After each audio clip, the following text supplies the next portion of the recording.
What if your dreams aren't dreams, but memories from timelines that no longer exist?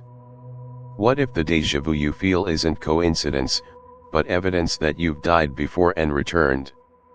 In this story, the world ends over and over again, but no one remembers. No one, except him. And when he finally breaks free from the loop, the question isn't how he survived, but what he became. This isn't about aliens invading Earth. It's about a loop left behind by something not of this world to test our minds, our memories, and our future. And tonight, you'll walk with the only man who remembered it all. Are you ready to hear a story that doesn't just take you through time, but through every version of yourself?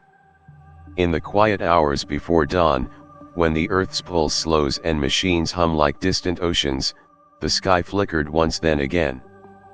It was 3:47 a.m. Greenwich Mean Time. Every satellite transmission across the globe, military, commercial, academic, was seized by a pulse. Not a voice. Not an image. But a sequence. A code of repetition without syntax, echoing like the mechanical breath of something ancient just waking up. In labs, control rooms, and living rooms, experts tried to interpret the signal. Governments called it a cyber anomaly. The media branded it a hoax. But for a small number of people scattered across continents, unconnected by culture or belief, the signal was not noise. It was something else entirely. It felt familiar. Dr. Jonas was one of them. Once a quantum physicist specializing in time loop theory, now a recluse who hadn't spoken to another soul in months. He lived alone in the shadow of an old mountain observatory in Norway, surrounded by instruments he no longer used and memories he couldn't escape. When the signal came through, his eyes opened not in confusion, but in recognition. He didn't know how, but he had seen this pattern before, not on a screen, but in his dreams, etched behind his eyelids, pulsing in his veins. Outside, the aurora shimmered in erratic waves, as if the sky itself was reacting. Birds stopped in mid-flight. Rivers slowed. For 3 full minutes, the world felt suspended, tilted slightly off its axis. And in that strange quiet, Jonas whispered, "This isn't a message, it's a switch." Jonas began noticing things not long after the broadcast. Small inconsistencies, like fractures in the surface of reality that no one else seemed to see. His wrist, once unmarked, now bore a thin, faded scar, one he couldn't remember getting. He opened a book on his shelf and found underlined passages in his own handwriting, except he'd never read that book before. And then there were the clocks, each in his home ticking at slightly different tempos, as if time itself was misaligned. He dismissed the first few incidents as stress or hallucination. But the dreams convinced him otherwise. Night after night, the same vision unfolded, a silent sky rupturing open like torn fabric, exposing a black void threaded with geometric light. And from within that void, an awareness, not a shape, not a voice, but something that watched with cold, impassive interest. It never moved. It only observed. Soon, Jonas wasn't alone in his unease. On obscure message boards and encrypted forums, others began posting similar experiences. Most were veterans, like Jonas. Some had been pronounced clinically dead and revived. Others claimed to have seen glitches, people repeating actions, shadows that didn't match their sources, conversations that played out more than once. They called themselves the displaced. One woman from Brazil described seeing her reflection blink before she did. A pilot from Siberia reported dreaming of an alien cathedral floating in an ocean of static. They all shared one thing in common: after the broadcast, they began to remember things that never happened, and yet, they remembered them as clearly as their own names. Jonas became obsessed with mapping these anomalies, comparing the memories he remembered with the world he now walked through. He wrote symbols, drew patterns, traced timelines that no longer aligned with history. And the more he connected the pieces, the more he realized something terrible. This wasn't the first time the signal had been sent. It was simply the first time it hadn't been stopped. The dreams intensified. In one, he stood beneath the torn sky, staring into the eyes of a woman he'd never met but knew he loved. She whispered something he couldn't quite hear. Then the stars blinked out like dying candles, and a voice not hers, not human, spoke inside his mind. You have seen this loop before. But this time, you remember. Jonas woke up gasping for air, covered in frost, though the room was warm. His clock read 3:47 a.m. Again. The woman's face lingered in his mind like a half-forgotten melody. Each night she returned, her presence clearer, her voice almost audible but never quite whole. Jonas began calling her the Echo, not because of what she said, but because of how she made him feel, like he had heard her before, in another version of himself. He started walking again, something he hadn't done in months, driven by a compulsion he didn't understand. The landscape around the observatory was blanketed in frost, even though it was late spring. The trees looked older. The stars above no longer matched the maps in his journals. Something had changed in the world, but the world didn't seem to notice. One evening, Jonas received an unmarked envelope at his door. No postage. No sender. Inside was a single strip of black film, about 6 inches long. When held to the light, it showed a flickering scene: him, standing in a room he didn't recognize, surrounded by others in military garb. On a table beside him, a machine pulsed with a blue glow. And in the corner of the image, almost missed if not for the blur, stood a figure with no face, just a veil of shifting static in the shape of a man. He froze. Not in fear. In recognition. Desperate for answers, Jonas searched the names from the forums again, this time cross-referencing military databases and deep web leak repositories. One name appeared again and again: Maren Lorne, formerly attached to a secret UN task force, dissolved in 2046. Declared missing in action. Presumed dead. Except Jonas had now seen her, in his dreams.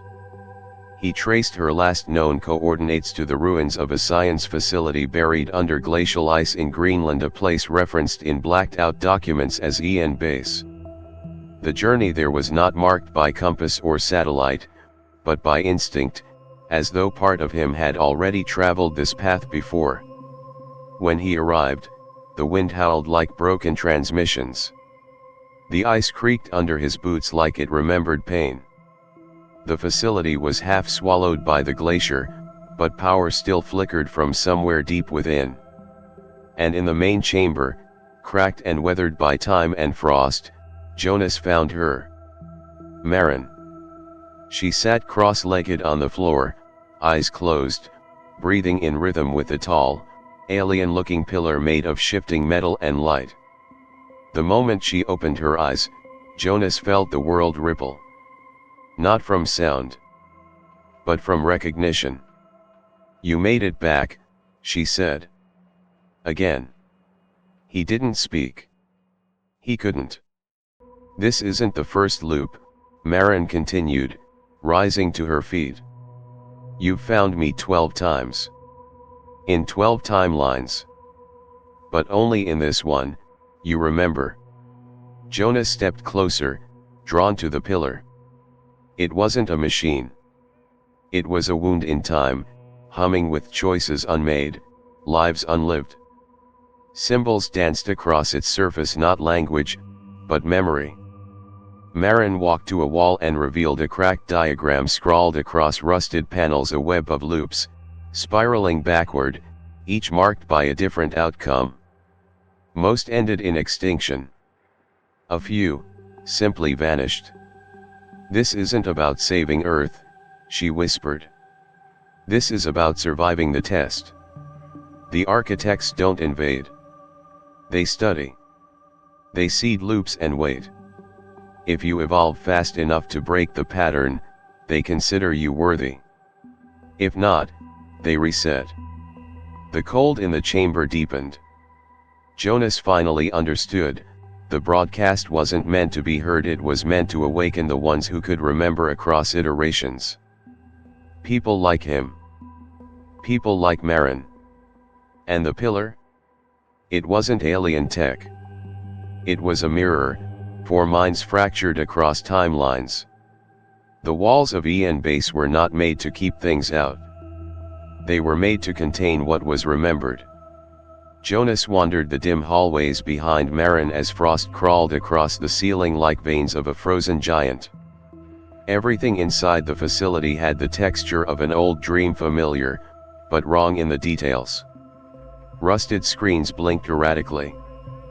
Power lines pulsed with a low hum, like a heartbeat deep underground. It felt like the building itself had been through the loop as many times as they had. Marin led him to what remained of the control room, if it had ever truly been a control room. In the center stood a massive table of glass and metal, embedded with fragments of timelines, looping in slow motion like torn film reels stitched together by chaos. Each loop flickered with names, dates, faces. One name appeared again and again, Jacade. You've always made it here, Marin said, her voice distant, more tired than before. But you've never remembered this much. Not until now. She activated a terminal by touch, not a password, not a code. Just intention. The screen came alive with files labeled in alien script.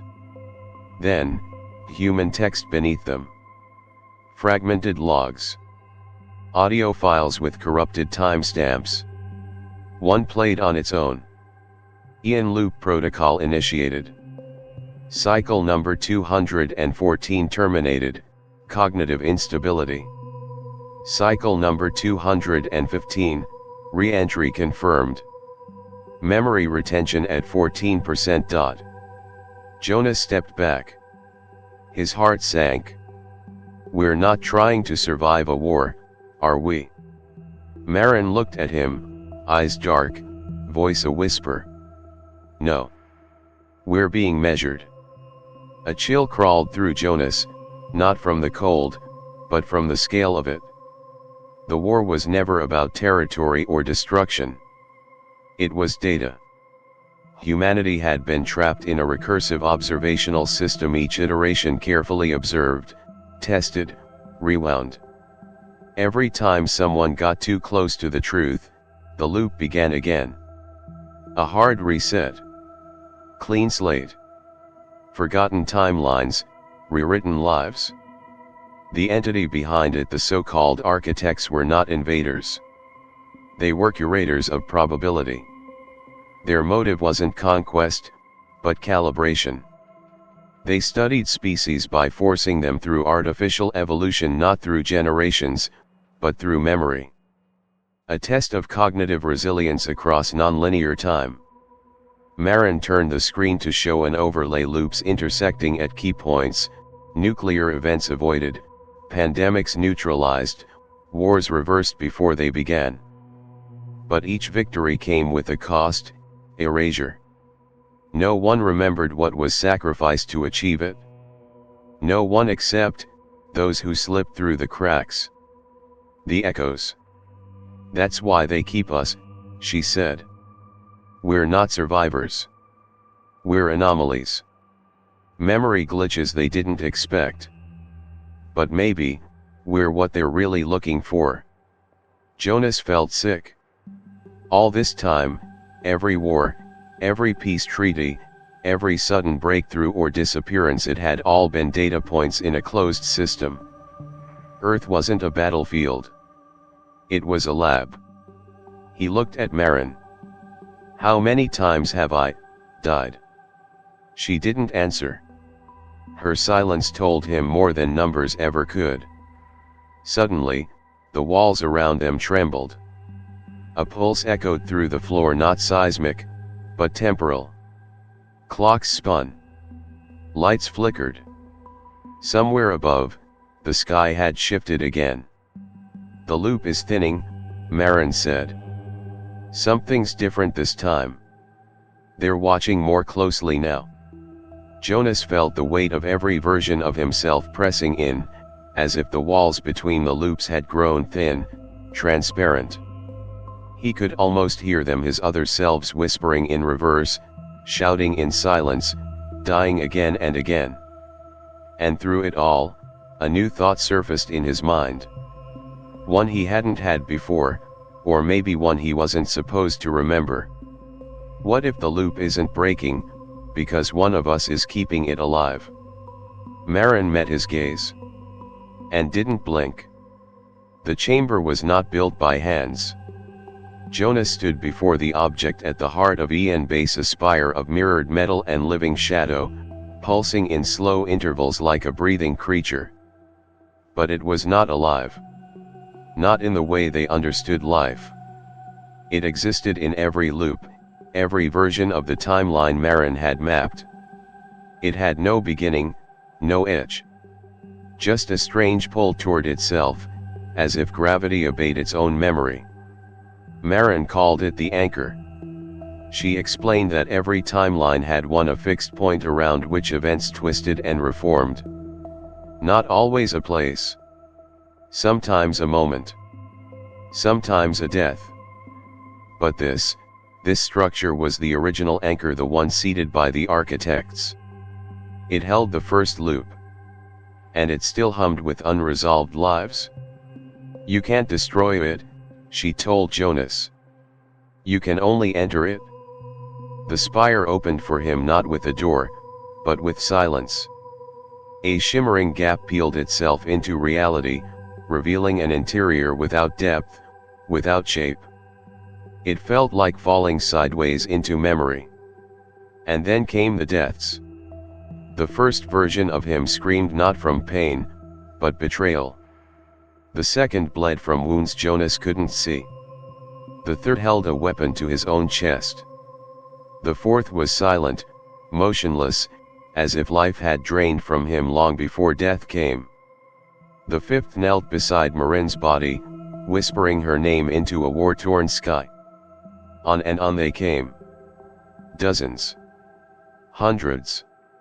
A cathedral of corpses, each one wearing his face, each one frozen in a different pose of failure. None of them looked back. None of them were him, and yet, all of them were. The anchor didn't just show deaths. It showed choices unmade, words left unsaid, courage hesitated, betrayals accepted. These weren't deaths from combat. These were deaths of the self, the rot of stagnation, the slow crumbling of hope, the corrosion of purpose. In each echo, Jonas saw not how he died, but how he gave up. But then, something shifted. A ripple in the scene. One version of himself stood taller than the rest. Unmarked. Unbroken. And staring directly at Jonas, as though it had been waiting. This version stepped forward and spoke with a voice not shaped by lungs, but by memory crystallized into form. "You have come far enough to remember me. But not yet far enough to become me." Jonas tried to speak, but the moment shattered like glass. He tumbled through light, through darkness, through every choice he never made, every fear he ever obeyed. And then stillness. He opened his eyes. The chamber was empty. No anchor. No Marin. Just him, standing in the ruins, frost on his breath. Except, not entirely alone. In the snow beneath his feet, a spiral had formed, burned into the ice. Not drawn. Not carved. Branded. A sequence of symbols. Alien. Perfect. Familiar. And at the center, a single human word, etched as if left for him across loops untold. Remember. And he did. For the first time in all the loops, he remembered everything. The air shimmered. Not like heat. Not like light. It shimmered like reality, thinning as if the rules that held the world together were tired. Jonas stood still, surrounded by frost-kissed ruins that no longer matched the En base he knew. Walls curved where they once were straight. Metal breathed in slow contractions, exhaling warmth into the cold. Gravity pressed softly against him, not pulling down, but pulling inward, as though his body had become a reference point, a coordinate in space-time drawn forward for observation. Then the silence changed. It didn't break. It deepened. As if a second silence layered itself over the first, denser, more ancient, a hush so total that even his thoughts moved slower. And from that silence, it came. Not with steps. Not with sound. The architect did not appear. It simply became visible, not in front of him, but within him. A distortion in perception, like a thought becoming physical. A humanoid silhouette made of starlight and static, outlined by fragments of memory. Its limbs moved without movement. Its presence shimmered with a trillion lives lived outside of time. Jonas didn't see it with his eyes. He saw it with every memory he'd ever failed to recall. It spoke without voice, its message blooming fully formed inside his mind, a cascade of impressions, concepts, untranslatable feelings that merged into something intelligible.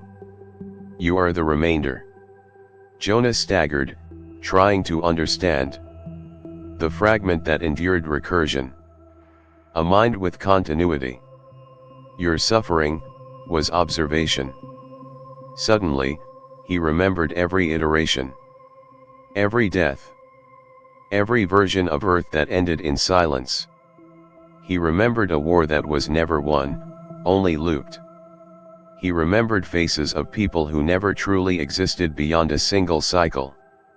He remembered Marin dying in a dozen different ways, her voice fading into nothing each time, yet somehow, always waiting for him on the next loop. Why, he thought. Not in anger, but aching confusion. Why do you do this? The architect flickered, not in form, but in emotion. A ripple of understanding without empathy. It did not hate. It did not fear. It did not judge. But it measured. Always measuring. Stability of complex systems must be proven. Time is a tool. Evolution is insufficient without retention. The loops were not punishment. They were filters. You are not species. You are sample. Jonas felt his mind fray. Not from madness, from scale. From the knowledge that humanity had never been the center, nor even the subject. Just a data set, looping again and again in search of a variable that could persist. Is that what I am? He whispered aloud. A variable. And for the first time, the architect responded with something new. A moment of hesitation. Not mechanical. Not calculated. But aware. You are anomaly. A pause. As if even the architect didn't yet understand what Jonas had become. You were not meant to remember. The shape leaned closer, and Jonas saw himself reflected in its surface, not as he was, but as he might become. A being made not of bone, but of causality, stitched together by choices survived. It was not ascension. It was transition. The architect wasn't here to kill him. It was here to record the moment when memory evolved into continuity. That was the test. That was the loop. Not to escape it, but to outlive it with self intact. The architect's form dissolved like thought exhaled from the void. The silence lifted. The frost returned. And Jonas remained. Alone. Alive. Unlooped, but no longer only human. He wandered through the silence like a ghost within his own mind. After the architect vanished, reality didn't snap back to normal, it simply bent a little less. Jonas walked the halls of the dead base, but they were no longer made of metal and ice. They were made of memory. Everything he touched flickered not physically, but emotionally. A chair that once held his injured arm now showed him another version of himself, staring at the same spot, waiting for a rescue that never came. A wall he leaned against hummed with the breath of timelines where he had died beside Marin, again and again, some screaming her name, others letting go in silence. The deeper he moved into the ruins, the more versions of himself he felt trailing behind like echoes stuck in the corners of time. They didn't speak. They didn't accuse. But they were watching. And in each of their eyes that were his but not, he saw the same thing: refusal. They had clung to something. Love. Regret. Fear. Hope. They had each made a choice, and that choice had chained them to the loop. The price of escape wasn't victory. It was severance. A clean cut from everything that had ever made him human. Marin's voice returned not in form, but memory. She had said, "You made it back." Again. Not with joy. Not with relief. With resignation. Because she had known what he didn't, that to move forward, he would have to leave himself behind. He returned to the chamber where the anchor once stood. Now it was just a spiral of dust on the stone. But it responded to thought, not presence. He knelt at its center, closed his eyes, and called them. They came like a flood. Dozens. Hundreds. 1,000 versions of himself standing in a ring, stretching into darkness. Some were soldiers. Some were cowards. One wore a priest's collar. Another wore blood on his hands. One wept. One laughed. One looked so empty it hurt to see. And in the center, Jonas stood not above them, not below but among them, naked before the mirror of himself. To sever was not to destroy. It was to choose. Not the strongest. Not the smartest. But the one who could look at all the others, at the fear, the weakness, the rage, the longing, and say, "I no longer need you to be me." He inhaled. And as he did, each version flickered. Not violently. Not in pain. But with relief. They had been waiting to be let go. And one by one, they stepped back, dissolved into light, and faded. Not into death, but into something deeper. Silence. Final, permanent, and merciful. Jonas remained. Smaller. Lighter. But unburdened. And as he opened his eyes, he realized something astonishing. The loop wasn't a prison. It was a mirror, and it shattered only when the person inside stopped trying to fix the reflection. He stood. And for the first time, time did not reset. He awoke not to frost or silence, but to the hum of a city morning. Sunlight filtered through half-closed blinds. Somewhere outside, a delivery drone buzzed past a window. A radio played faint jazz in a neighboring apartment. It smelled of coffee. It smelled of life. Of ordinary, linear, forgetful time.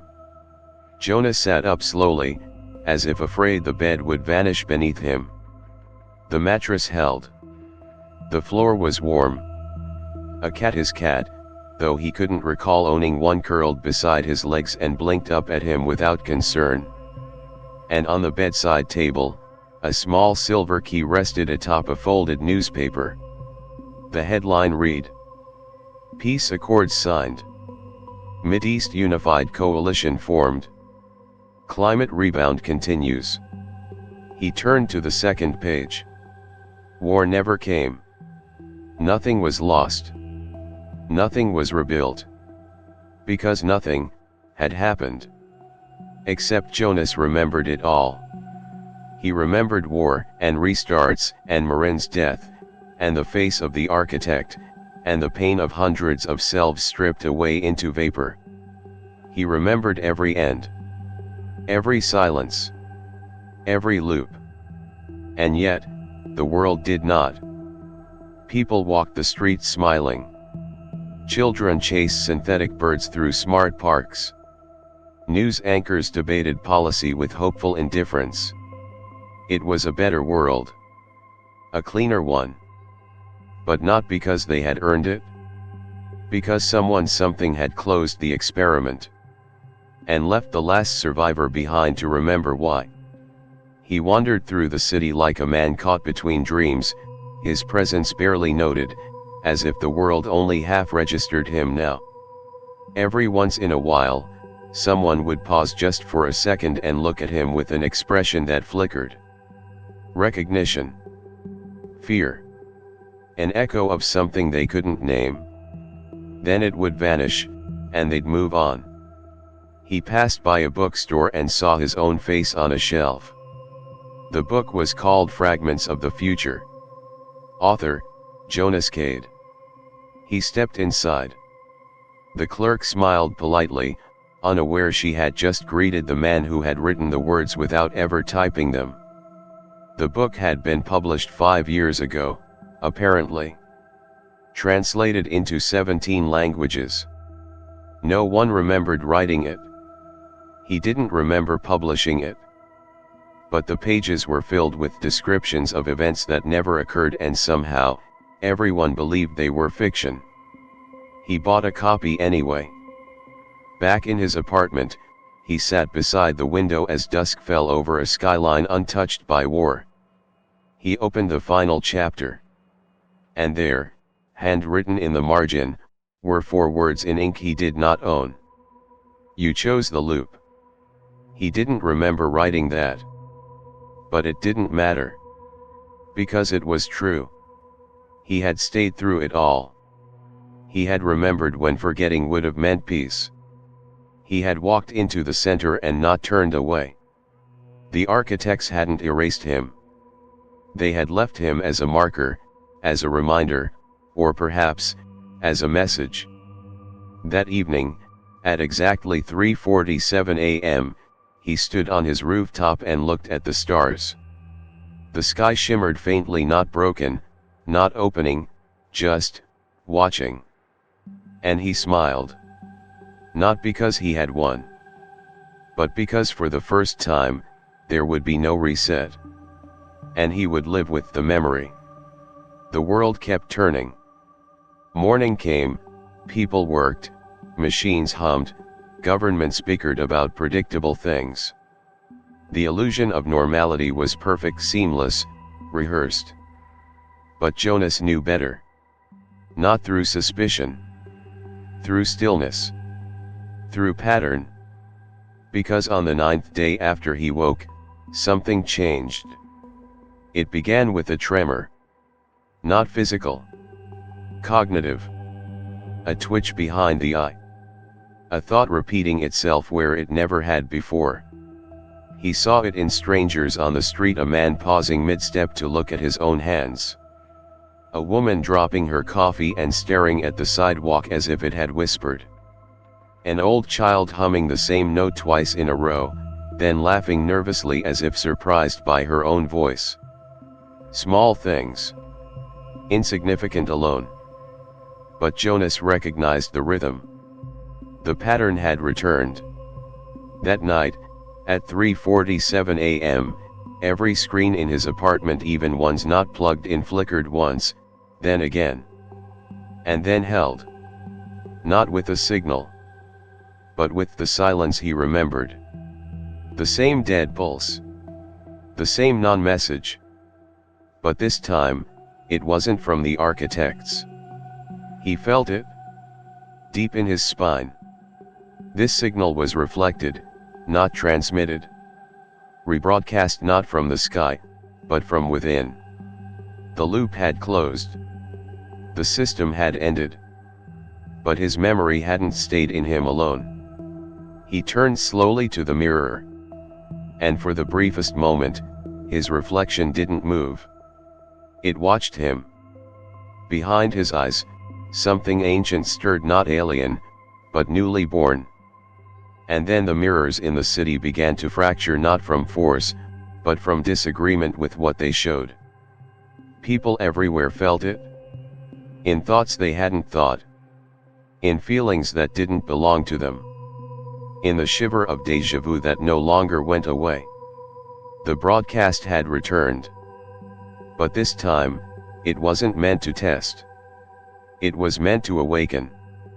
The broadcast never went public. No news anchor reported it. No scientist issued a statement. No government raised an alarm. And yet, everyone felt it. Some couldn't sleep. Some dreamt of places they had never been. Some began speaking in languages they had never learned. Artists painted the same spiral without knowing why. Musicians found melodies in numbers. Children cried for parents that didn't exist. And in the deep, still places of the mind, those caverns of intuition we forget in adulthood, something began to whisper. Jonas watched from a distance. He no longer needed to speak. No longer needed to warn. Because this wasn't an invasion. It wasn't a catastrophe. It was inheritance. The architects had left. Of that, he was sure. Not in retreat. Not in defeat. But in completion. Their experiment had ended. The data had been gathered. And Jonas, the anomaly, the survivor, the remainder, had become the echo. The memory of recursion had seeded something in human consciousness. A loop left not to repeat, but to remember. One night, walking alone through a park no one else visited, Jonas saw her. Marin. Not quite. Not exactly. But a woman with her eyes. Her walk. Her way of watching the sky instead of her feet. She paused beside him without turning. "They're dreaming again," she said. He nodded. "This time, they might not wake up the same." "Maybe that's the point," she whispered, and was gone. He sat on a bench worn smooth by time. Beneath him, grass pushed through the cracks like it had done 1,000 times. Above, the stars shimmered, not more brightly, not differently, just more honestly. And he wondered. Not about the architects. Not about time. But about what came next. Because he wasn't the only one who remembered anymore. And in the silence that followed, the world held its breath. They didn't know why they remembered. It started as dreams, not vague, floating, half-broken dreams, but vivid recollections of places they'd never visited, wars they'd never fought, and people they had never touched but missed with aching precision. A woman in Istanbul wept for a child she never had, yet could describe the exact way his hand felt in hers. A boy in Senegal refused to enter certain buildings, claiming he had died there too many times. In a temple outside Kyoto, a monk painted the same spiral symbol on 30 different walls, murmuring, "It's not sacred. It's structural." They called them the remembered. At first, no one noticed the pattern. They were too few. Too scattered. But then the stories began sinking. Unrelated people described the same dream: a silver tower humming in a frozen landscape, a man with tired eyes staring into a mirror that refused to reflect him. Government agencies started quiet investigations. Journalists filed and buried stories.